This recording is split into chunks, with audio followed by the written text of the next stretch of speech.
the question here, what if somebody's doing it to someone else? So I'm thinking of someone I know who basically pins it all on their partner. Are you talking about me?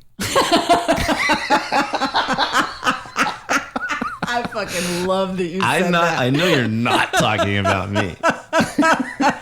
Blind spot.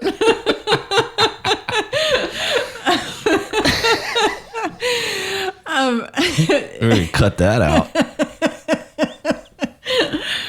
Man, I should probably start listening to these and see how you edit these.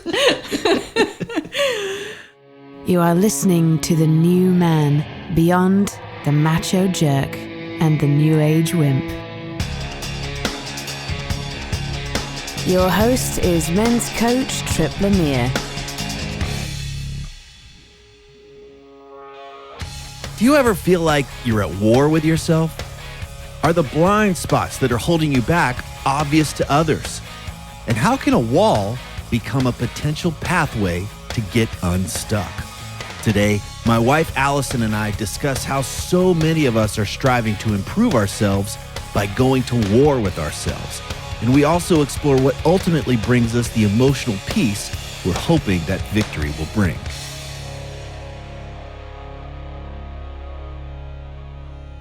You have your phone off? It's downstairs. It's not off, but it's downstairs. So we'll just hear it. I don't even know if we'll hear it. You know me. I barely hear it when I'm right next to it. So I'm dragging this morning. I hope I'm not getting sick. Oh, please don't tell me you're getting sick. I'm not telling you that. I'm telling you that I hope I'm not getting sick. I hope you're not either. Maybe I'm just... Did you take do you ever take the emergency stuff? Emergency? Yeah. No, counterattack. Does that upset your stomach? It doesn't I feel worse if I take stuff like that. I love that stuff. I feel better. You do? Yeah. All right. Welcome to the new man. Why don't you do the intro? Since you never listen to the show and you don't know what it sounds. It's always a woman that says it, but you wouldn't know that anyway. Beyond the Macho Jerk and the New Age Wimp. Yeah, well, these are different, so I don't know if you're... What are you calling this series? Is it like a series, or is it just, nope, here's more of the podcast? We're going to do it until I don't feel like doing it with you anymore. That sounds about right. Until you're like, we should name it after me. That's what you think I would say that? Yeah, no, it's not. Yeah, the one who loves to be in the spotlight. Okay. Yeah, well, so we were... what we could talk about, what might be kind of fun to talk about. And what we were noticing that forcing things, questions and curiosities wasn't where the juice was. No, forcing is not fun. Never.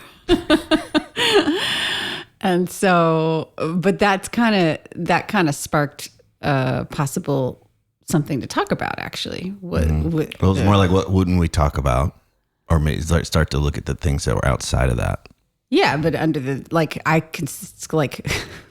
okay, titled "Forcing is not fun," right? Like forcing yourself to be one way or to not talk about one thing. Yeah. Well, one of the things that I thought about was that there are things that are in our position. We have similar work, and they're when people come to us, they often can't see. Well, they can't see their blind spots. That's why they're called blind spots. Yeah. And so we thought we'd maybe talk about the blind spots and what can be rather obvious to others, including us, but in the context of somebody saying, hey, I really want X, Y, Z in my life, and they can't see the thing that's getting in their way, but it's pretty obvious, the thing that might be getting in their way. To us. Yeah. Mm-hmm. And then there's a resistance to address that. Like, well, no, that's not there. Or like, I don't want to see that or whatever. But I always find that thing that they're avoiding is usually a doorway. Yeah, for sure. So, but... my God, you are dragging today. Really? No, I'm just fucking. I was like, I think I was feeling better. I know you totally. I'm blind. I'm just messing with you. I'm blind to my dragging. No, that's true. That's often the case where people. I'm thinking of a couple of exchanges I've had, in the last few weeks. And one was around New Year's resolutions and somebody wanting to essentially eradicate an aspect of themselves in order to live, the way that they kind of idealize living. And what do you mean? Like, give me an example. Like if I could just get rid of this part of me, then I'd be happy. Not in those words. They didn't know the parts language, but yeah, essentially in those words, like if I could just get rid of this part of me that thinks this way, that feels this way, that wants to do these things, then all my problems are solved essentially. Yeah. And there was no, the blind spot is like that's possible. Essentially. And I for me, I'm not aware of my blind spots, but I have you in my life to point them out. With glee. And enthusiastically. Neither of us are immune to blind spots. That's for sure. So I fucking really hate hearing about my blind spots, but I'm also at the age now where it's just like they're there and I know they're there. That's right. I just don't know what they are half the time until you point them out with glee. And then with love and glee. But I think that's great to have friends that are willing to I think about our closest friends, and they're the ones that are willing to lovingly say, hey, I think you might want to consider this or that, or have you seen it from this angle? And it's like, fuck you, I don't want to look at that. And it's like, there it is. Yeah. Okay. So I just want to say that, like, I'm not entering this conversation as if I've reached some level where I don't have blind spots or anything, because that's ludicrous. For damn sure.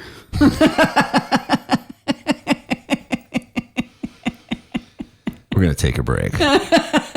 So you can be my ass. I'm going to beat your ass with a pillow. Well, let's go in there, because I think what you just said was really interesting, which is if only I could get rid of this thing about myself, then, because that would be it, right? If I could just get rid of what is the, like, let's think of the things that folks say that if I could just get rid of this part of me, then everything would be great. Well, and I mean, that's sort of like the clearest way I think it gets said. Mm-hmm. But I think often there's like, if I can just cut out these behaviors completely, if I can just not want this thing, I mean, it sort of can be languaged in, ways that aren't as clear. It takes a little bit more unpacking there's nothing wrong with that. No, there's nothing wrong with that. You mean with wanting something to if I could just just stop. Yeah, if I could just stop doing this thing. No, there's no problem with that. But typically people that get into, I think, the hardcore friction around it, where they end up ultimately feeling disappointed or frustrated with themselves, or even, angry and self-critical, is when it's a have to, and if it doesn't, they're not okay. And so then it becomes a war. And actually, the conversation that I had with the person that wanted to eradicate this aspect of themselves, they literally said, I'm at war. I'm going into it like it's a war. And so the way to solve my problem this year is to go to war with myself. To go to war and eradicate this aspect of myself. And that, I have to say, in 30 plus years of all of my psychotherapy and psychology background, that never works. In my life, it just made it way worse. Like whatever it was that I was trying to do. It creates splits, like so to the that's a jargony word, but like a split, essentially, it creates a situation where you shove and stuff down an aspect of yourself so much that aspect of yourself will find a way out one way or another. It will find a way to express itself one way or another. And for most people, I think it shows up as like, oh, I said I wasn't going to drink and I drank, or like I said I wasn't going to, I'm like a relationship or sex addict, and I said I was going to be monogamous and I wasn't, or, like it can show up like that, but it's also denying that I want a thing.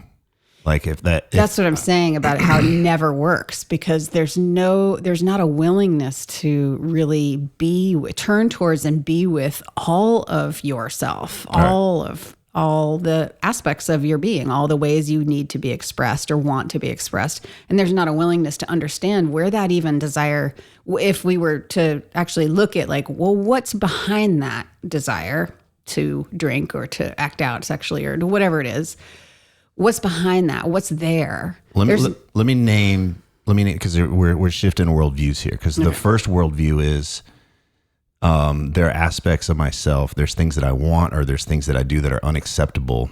And so I'm going to go to war with them and I'm going to win. The bigger, better part of me is going to beat this thing and I will win. And that's the solution. Okay. Mm-hmm.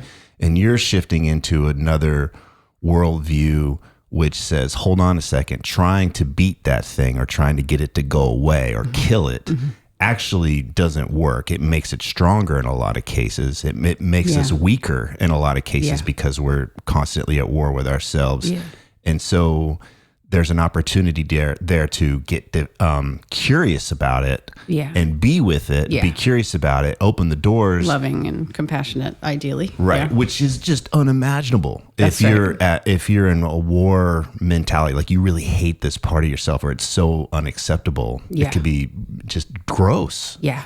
So I just want to name there's a shift there, which can seem just unimaginable. And I work with people and they're just like, when I have them consider, it's like, what if we got curious with this party that wants it? They're like, what? I don't want to give an inch. I can't give an inch here. I'm at war. That's right. Yeah. Yeah. And that's true for people. I mean, just to be inclusive here, that's true for people that have big grief, that have big anger, that have big, like just any kind of big feelings inside. Yeah. They're like, I cannot turn towards that or allow even a little bit of it because I'll get lost in it. I'll never come out the other side. Like there's a lot of fear there. And some people are like, no, I'll die. Like they feel like they'll die or get annihilated in some way. I only did that for 12, 13 years of my life. So yeah, you wouldn't know anything about this, would you? But that was it. It was just like, don't go there. Yeah. And then my life became, don't go anywhere near a conversation. Don't allow a conversation to go anywhere near where that could go. So it was just this constant scanning of threats. Ooh, you know what? That might head down that road. Let's change the subject. Let's put on a happy face. Let's do all this kind of stuff. And it was exhausting. I mean, there's all forms, I think, of that. And I'm not going to get into it, but this could totally turn into like me talking about how people disrupt intimacy and just break their ability to be closer to other people and themselves. I won't go. That was true. No, that was true for me.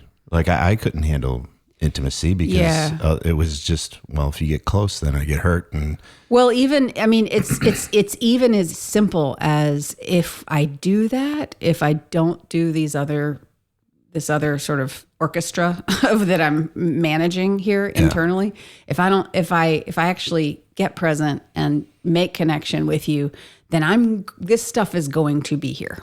It's going to show up. See it. And I'm not comfortable with that. So I just won't. I'll just interrupt or I'll deflect or I'll whatever. I remember one of the, you and I used to co-facilitate these men's workshops. And there was an exercise where a man would walk up to a woman and just stand there. Yeah. He wouldn't say anything. Right. And the woman wouldn't know anything about the man. That's right. And I remember there was a man. And the scenario, just to create some context, for the participant, the context even for the participant was like, hey, you're just out like at a bar, or you're at a coffee shop or whatever, and you're going to walk up to a woman. It was about dating, right? It was about dating, relationships, intimacy, and helping people with that. And then it was like, we're going to help you kind of see maybe what others aren't willing to tell you in a loving way, so that you get a sense of why things may not be going the way you want to. So this gentleman, and he was probably in his 40s at the time, walked up to the woman I was working with, stood there for all of 15 seconds, and I asked her, what do you notice as you stand with this man? And just to pause and say that these women are not all therapists. They're not all trained facilitators in necessarily any way. They're asked to just simply be women, to name their experience as women. What do you notice as this man stands in front of you? That's it. And she says, I feel immense sadness. And he looked at me and his jaw dropped open and he started to tear up and he's like, I can't believe that. Yeah. Because he was kind of showing up as Mr. Cool, right? He was just putting on I'm jolly and I'm happy and whatever. And he had not revealed to any of us that he had lost his wife several years earlier to cancer. And he'd gone through this terrible ordeal in her last years of life. It was awful. And he explained it to us and he just started bawling. And it was essentially like that thing that I can't be with. I'm at war with this. I'm going to push this down and I'm going to go start my life now. Right. I'm going to go be with. Naturally, he wants to create a connection again, have another relationship after Instantly, she felt it. Yeah. And that was the thing he didn't realize was that as he was walking around, people, whether they could articulate it or not, felt that too. Yeah. We're very sensitive creatures in that way. And he was just blown away. Like he just, and I think that was the thing. It was like, oh, maybe I should work on, maybe I should allow this and work with it instead of trying to cover it up and push it down. Cause we all sense it to some degree, Absolutely. Okay. Yeah. Yeah. And I think that, who needed to turn their phone quiet? That was yours. That was not mine. You said that last time. I don't even have my phone in here. It was the computer we're recording on. Okay. I also just told complete pause and just say, I have to give a shout out to Dwayne Mulner and Dewey Freeman and those cats that have done so much for being my teachers for this kind of work. Because I know Dwayne is listening. He told me he knows all your blind spots. He told me that he definitely knows all my blind spots for sure. But also these are people that really taught me a lot that I feel like I am now teaching others. And so I just want to give a lot of thanks to them for that. Yeah. I thank them. You're a hell of a lot easier to be with. Oh, yeah, as are you. Do you remember when you first went to I introduced you to Dewey? And he was like, what are you so angry about? And you were like, what the fuck? What's he talking about? I don't even have any idea what he's talking about. All right, let's tell that blind. Let's just go through Tripp's blind spot. That was a big blind spot. Even I was like, I think he's angry, but I don't know. Like you did such a good job. Before we tell that story, I want to come back to that. You were saying, we're not always skillful enough. Like the people that notice it, we have that resonance and we might be able to feel that, but we're not always skillful enough to know what it is that it's their stuff or that we can even see like, oh, there's something going on over there, right. But we just know it. There's just something there. Yeah. And we got to watch for projections. And I would say that that's one of the things that we would just allow. It's just like, hey, she might be projecting and you can take it or leave it. Yeah. It landed for him. In that case. So, but yeah, we'll talk. Okay. So here's a blind spot story. You and I got married. Everything's blissful and amazing, except a part of me was pissed off. That's exactly that I settled down and got married. You sure were. Signed up for domestication. I was mad as fuck. And I couldn't see it. I could not see it at the time and I could not allow it, but I was getting more and more depressed. I was losing energy. Yeah. And I think this might've been this was like probably the first, like, okay, let's test his word. Because when I first met you, meaning like when we first talked on the phone across the country, one of the things I asked you, I remember, was like, if you ever needed it, like if there was ever a time where you needed external support, would you get it? And you were like, of course. I did. I got a lot of external support, but I was trying to figure this out. But the thing that at the time I couldn't see, the thing I could not allow and could not be with was that I somehow made a mistake being with you. Like the idea that you might have made a mistake. That was the thing that I could not be with. I couldn't see it at the time. Couldn't even think about that. Like, of course I haven't made it. Everything's fucking amazing. Right. Well, this is perfect, except I'm depressed. I'm depressed. And so, it was my turn to go be with Dewey. Dewey's. I remember I brought you to Dewey. No, I drove up to the ranch to go be with the horses. He does equine therapy. I know, but I was there. I don't remember. Yes, I was there. I took you to meet him. That was the first time you had met him. No, it was in that format. Right? It was like I'd met Dewey before. I know you had met Dewey before. You never had a session with him. I'm saying in that format. So I asked for time with him for us to come up and be with him with the horses and have you be with him with the horses. Okay, I don't remember And so that. I hung back. We were in the corral and I hung back. Like I was probably 20 feet away. I don't remember you being there. I was right there. All right, so I got in the corral. This is, by the way, speaking of blind spots, this is also what was happening for him at the time, where he couldn't be with me. He couldn't be with what was there for him. So y'all can put it together. I had blocked you out of my memory. He does this a lot still sometimes when he's working with someone. Yeah, that stinks. So, All right. anyway, so yeah, he took you over. I remember even where it was in the corral. Like he took you over. You think so? Okay, well, go ahead. You can tell it from your memory. I'm going to cut all this out so I look good. I can totally believe that you would too. You're going to edit it and say, I'm going to listen. If I ever listen, I would listen to it and be like, that is not what happened. You'll be like, yeah, but I edited it, so it made a better story. Yep. I look good all the time. So I got in the corral with the horses, and the idea is that the horses, you can explain equine therapy later on, but anyway, the horses all went to the other side of the corral. Their ears were back. And I remember like, that was weird. And I looked over at Dewey and he just looked at me. He goes, what the fuck are you so angry about? And I was like, I'm not fucking angry. I'm fine. You laughed. You were like, you had this look of sort of shock and surprise Total on your shock. face. Total shock. And we can talk about it, how skillful that was, that if he missed it or whatever, because I couldn't see it. No, you couldn't be with it. It was so 180 degrees. Yeah. And I learned from that experience that you just kind of throw it out there. The person is just going to blow you off and be like, you're crazy. Yeah. But if you walk them through that, this is what I try to do with my clients, where they discover it. And they go, oh, you know what? I'm really pissed off. yeah. You're like, oh, Right. tell me about that. Yeah. And then it's their idea and they don't fight it. But that's another thing. But anyway, I just couldn't see it at the time. And it was months before. Was months. It was another story. Yep. Before I was like, oh, that motherfucker was right. I was mad. Yeah, I remember you turned to me and you were like, I think I might be angry. I was like, you think?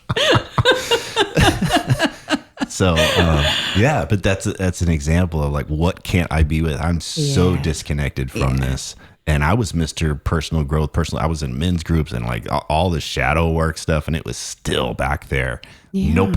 Not going to see it. That was a fun time. Yeah, and I mean, and I like that we can tell those stories and laugh about them, I totally appreciate your willingness to share that about you, because that's how it goes. I mean, that's really how it is. We have competing commitments.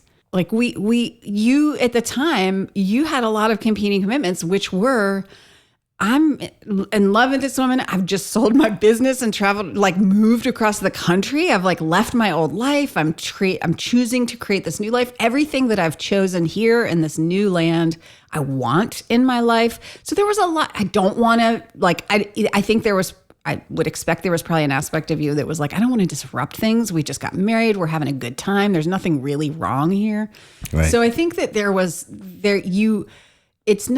it doesn't always make clear sense even to the person if they're doing it with themselves, it actually makes more sense internally of like, yeah, of course I would just shut that part of me out or away because of all this, right? So I think that that's really important to name, because we talk about blind spots as like, oh, we need to ideally be curious and loving and be willing to turn towards them, but there's a lot that goes into turning away from them. There's a lot that we manufacture that help us make, like, we kind of construct this reality where it's like, it makes perfect sense to turn away from it. Why wouldn't I turn away from it? Yeah. And having that compassion there, I think that's a big deal. It's like, it makes total sense that you would want to turn away from this. And neither of these things need to be wrong or bad. Right. Yeah. And if we want to feel more at peace, then we want to be willing to get curious and turn into it and consider it. And yet that moment of like, really? There's like this, really? No way. I can think of this. Fortunately, it's been many times in my life where it's just pointed out. It's like, no way. Yeah. There's usually this like, no, that's not a thing. And then it's like, it is a thing. Yeah. Damn it. Right. And, but it can sneak up on us in that way. And I think if I'm somebody and I'm listening to this and I'm stuck, I feel like I'm in this place where I can't move forward. I do not see a doorway. I can only see a wall, and I'm at war with myself. Then consider there's something I'm not willing to see. Yeah. And if I was willing to see it and I was willing to get curious about it, then the doorway would open. It would be really challenging, but it's the way through. Yeah. When I see a lot of people suffering and struggling with themselves and staying stuck for years, whether it's in a relationship or a career or just in their own way of dealing with themselves, being in isolation and just thinking that if they keep hammering this nail, that's going to fix it. It's tough. It's tough to see that. And often the only way to see it is to hold up a mirror and say, what do you see here? And then it's like, ew, I don't want to see that. Yeah, totally. You know, there's a lot of, you know, in sort of like the history of psychology, there's a lot of sort of eras, generations of psychology that supported that. What do you mean? Supported looking away, eradicating aspects of yourself, or well, managing the role of religion. So, there's a pileated woodpecker, and managing them. So, I love birds. You know, me too. You know, managing it to the so much that it's managing. It's not actually being with and opening. Well, let's talk about that, because if I am in an environment that supports denying these things, so if I'm with a partner that's like, shut it down, or like I can't do this personal work because I've got a job to do and I can't melt down all the time at work. I can't possibly turn towards my sadness or my anger or whatever. You know, like there's lots of reasons people turn away from it. It's interesting. Okay, so and you know, hey, take it or leave it. You can consider this possibility or not, but it would also just be, where have I created an environment that encourages me to turn away from this and to hide from it, or to push it away. And what do they gain from that? So if it's not okay for them, if I am a certain way, is that okay? Is that the world I want to live in? Is it the ideology that I've adopted? Maybe it's the way I've been raised, or the group that I'm a part of. If they're like, shut it down, you are not allowed to be, those parts of yourself are not allowed to be here. Is that where you want to be? Versus I'm encouraged to be more of who I am. And the word that's coming up is wholeness, right? Yeah. Wholeness is not, I'll be all of myself when I cut these parts off. It's, I am all of myself when I can bring even the parts of me I'm not crazy about. They get to be a part of me too. So I can hear things coming up in my brain, which is like, well, if I allow this, it's going to take over everything. Let's talk about that, because that's the fear. If I have my sadness, or if I have this other behavior, a lot of people are afraid of like, well, if I allow myself to be, I'll be lazy. There's this always thing like, if I let this thing, if I give it an inch, it'll take a mile and it'll take over my life. In my experience with people, there's the fears and the imaginings of, what if I actually turn towards this, or what it will be like, which in all reality creates more suffering than if you just turn towards it. Because I think in truth, if we really authentically turn towards the thing, it doesn't take long. Like if let's say someone needs to turn towards their sadness. Okay. I'm not saying somebody doesn't have a ocean of sadness in them that needs to be processed, but if they haven't ever been willing to turn towards it, and they're willing to just go look at, like, let's use the metaphor of an ocean, right? Like they've got their back turned. They've been doing everything to move away from the coast. And then they just decide, like they're working with somebody and they decide, okay, let's just test the theory that I'll get swallowed up. And I've got a coach or a therapist with me that'll help me not get swallowed up right now. And so they're just going to literally turn their body towards the ocean and experience what it feels like to simply face this sadness. Generally, there's a moment of contact with the sadness, and they end up expressing it. They feel it, and they are able to name how intense or how big or how moving it is, or just sad it is. Yeah. Right. And a lot of people that haven't done that, that's their work, is learning to be with that, to tolerate that that might feel big. But people that are a little bit more courageous and are willing to move further, they tend to like, if they're really willing to be with it, it changes moment to moment. So they might feel an intense wave of sadness and then it actually subsides. And then another wave of sadness and maybe sort of like some words or something related to the sadness and that has them feel sad in their life. Another wave comes through where that information then shows up and then it subsides. So it's very much, it's actually quite workable, but most people don't ever get to that point because they think that it will just engulf them. Yeah. There's lots of different approaches to this. And one approach is, I just want to name Buddhism because I went to a Buddhist graduate school and one of the things I learned there was the difference between pain and suffering. And I'm talking about that right now. When we're willing to really, truly be with the thing, it changes. It doesn't go on and on and on. It's just kind of constantly morphing and changing, and not in a bad way either. It's like, oh, wait, ow. There's like the ow pinprick part, and then the pinprick is over. But suffering, on the other hand, is all the things that we do, the imagining, the manufacturing, the managing, all the things that we do that make it this big, bad boogie monster. Right. And it's going to be awful and unmanageable and all that. So the only other thing I'll say, the worst case scenario, is somebody that really does need a lot of emoting or a lot of catharsis, like they might need to cry for a day. They might need to curl up in a ball on the floor and just be a sopping mess and snot dripping out of their nose and tears and drool and all that. And that's okay. That actually passes too. Right. We always think that it's not possible. That's the blind spot right there. Yeah. Is we always think it's not possible. And so we force something else. Right.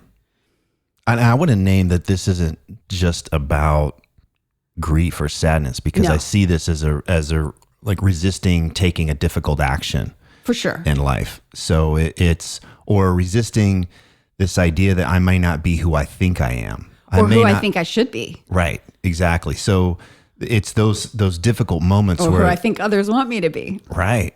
Yeah. So there's this like, oh God, if I'm not that person, or I'm not this person who I think I should be, that feels like death. That feels like another form of death. Particularly if we've created and if we've invested in that for our own peace of mind, our own financial success, our own communal success, like community.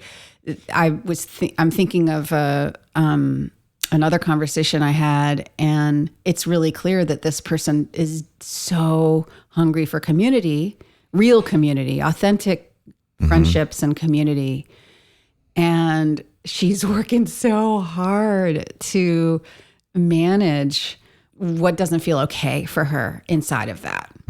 And it's like, that's creating distance moment to moment. Every minute she's with somebody and she's managing that, that's creating distance between her and herself and between her and the person she's with. That's kind of an example of the thing we're doing. We're trying to have a XYZ in our life, and we can't see the thing we're doing that pushes it away. For that one gentleman I was talking about, it was his grief. For another person, it might be managing the conversation so it goes a certain way that can push the intimacy or the connection that we want away. There's a thing we can't see that's getting in the way, and we continue to do it. We actually think it's trying to help, but it's the thing that's getting in the way. And everybody's got to do kind of what they're comfortable with at the time. But you talked about like you said something like have them look at where, kind of like what's the water they're swimming in, like what's the environment that's supporting this way of being that's not working for them. I like to look at it just integratively. And so what are we doing with our bodies? What are we doing with our emotional body, our physical body, our mental body? What are we doing with our family or our intimate relationships? What are we doing in our community? What are we doing with our spirituality? What are we doing in our work in the world? Those are realms that we can look towards to say, oh, this thing actually reinforces me not being able to be my full, whole self. Yeah, and I'm thinking that first and foremost, we have to just look at, am I isolated? Is this a conversation I only have with myself? Yeah. Or if I have this conversation, I'm with somebody who has the same blind spot. Yeah. And supports this perspective. Yeah. So it's a willingness to find another environment, as you said, or a challenging environment, or just a challenge. If I'm stuck here, I'm not seeing something, and I may want to be I want to blame other things, but I am the main character in this stuckness. So how can I take 100% responsibility and consider there's something that I'm doing, or there's something I'm unwilling to consider that keeps me here? Yeah. And I need help seeing that. Doesn't mean I have to take somebody's word or I have to let them be the authority over me, but I could get curious there, and I could find people or find ways to take a look at the things that I may not want to see so that I can find other opportunities. But wanting to go deeper into isolation, or just deeper into having surrounding myself with people that validate that point of view. Yeah. Is a recipe for more of that suffering, as you said. Yeah. And I think even before, like, you're absolutely right. And I think that's for the people that are aware that they're surrounding themselves with people they're supporting. Well, that's what I want to say. Like, if I'm stuck and I've been stuck and all I do is kind of like want to talk about my stuckness and it's not getting anywhere, then consider that that's actually not a wall there, that there's a door in there, and it's something I'm unwilling to see. Yeah. So what could I introduce into my system that would interrupt the way that I'm thinking and challenge me to think differently, or challenge me to see things differently? And I could just consider that. You all right? I have to burp. Let it rip, girl. It's coming. I just don't have it yet. Let's see what you got. You fucking knock it back. Do I lean away from the mic to do it? When you go to the Circle K, you got just some pork rinds and a Mountain Dew, and you're just like, that would be awesome if I could do that right now. So my question, one last bit here. The question here, what if somebody's doing it to someone else? So I'm thinking of someone I know who basically pins it all on their partner. Are you talking about me? I fucking love that you said that. I know you're not talking about me. Blind spot.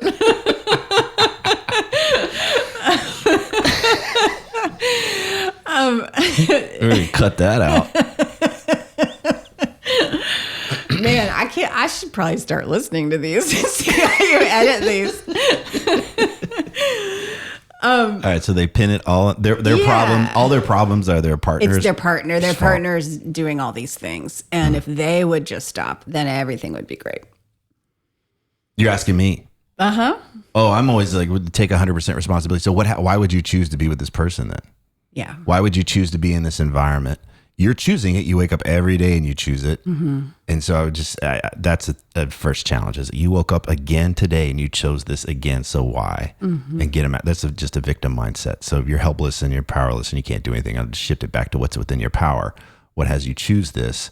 And usually when we start to just chip away at what they're choosing, they can start to see that they're hiding from something too. It may take a while, but that's essentially where I go in there. I just don't allow it to, like, I've even said to people, we're not going to talk about the other person at all.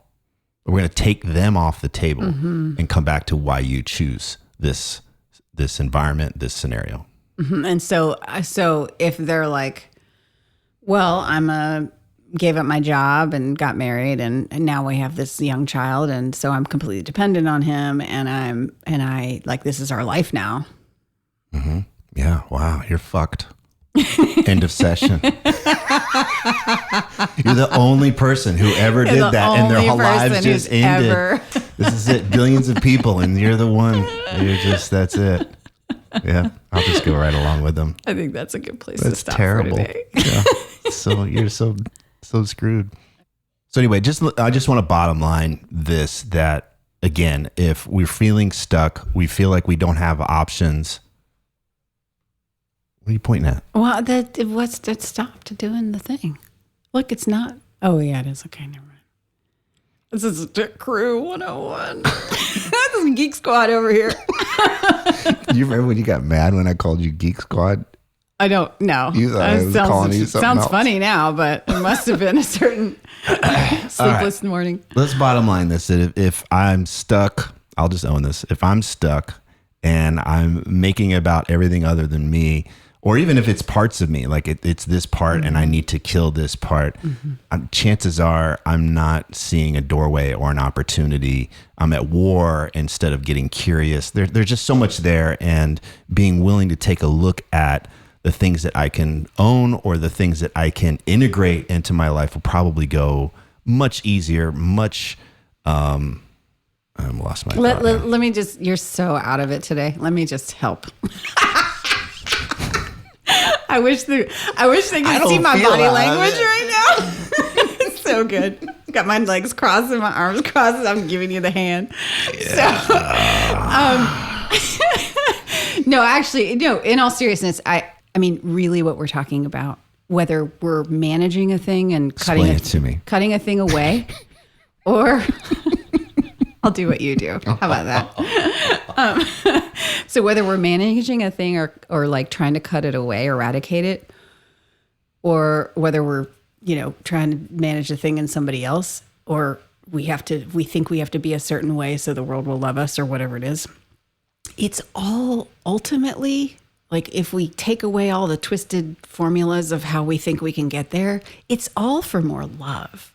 So that's the paradoxical point is if we simply turn to the thing with love, it gets us to the same end. Is if we try to manage and do all these extracurriculars and all the extra efforts and all the things. Right. That's the thing that people somehow so easily forget, but it's really what it's actually all about. Is love. So if we can turn towards ourselves, if we can turn towards aspects of ourselves that we haven't been able to be with love, where does that get us? Yeah. And I love that. And I think it's also, it may be a little granular as acceptance, right? So if it's like, I'm doing this to be accepted. So the path to being accepted is to not accept a part of myself. Mm-hmm. And if I recognize that paradox is there, I think what you're saying is, where could I be more accepting of who I am? Yeah. Not I'll be more acceptable once I get rid of these things. And so if I'm ultimately wanting that acceptance, whatever that may look like, that love, then move towards the thing that is unacceptable with that love and with that acceptance. Doesn't mean you let it dominate your life or control all of that kind of stuff, but that instead of going to war, bring that forgiveness and that acceptance. Mm-hmm.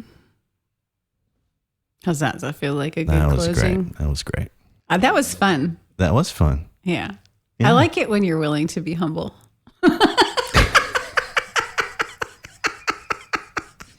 You know what? This is going to come around and bite you. I'm sure it will. I mean, you've been sitting in your little. You fuck with me all day long, so you know what? I haven't. You're just you do a good job keeping your composure in the recorded sessions, but you fuck with me all day long. Come on, is that right? You cannot admit. You can't say you don't. I just send you flowers and write you little love notes and stuff. Oh, that's fun. If these interviews are helping you, please leave a positive review on whatever podcast app you use so that others can discover the show more easily.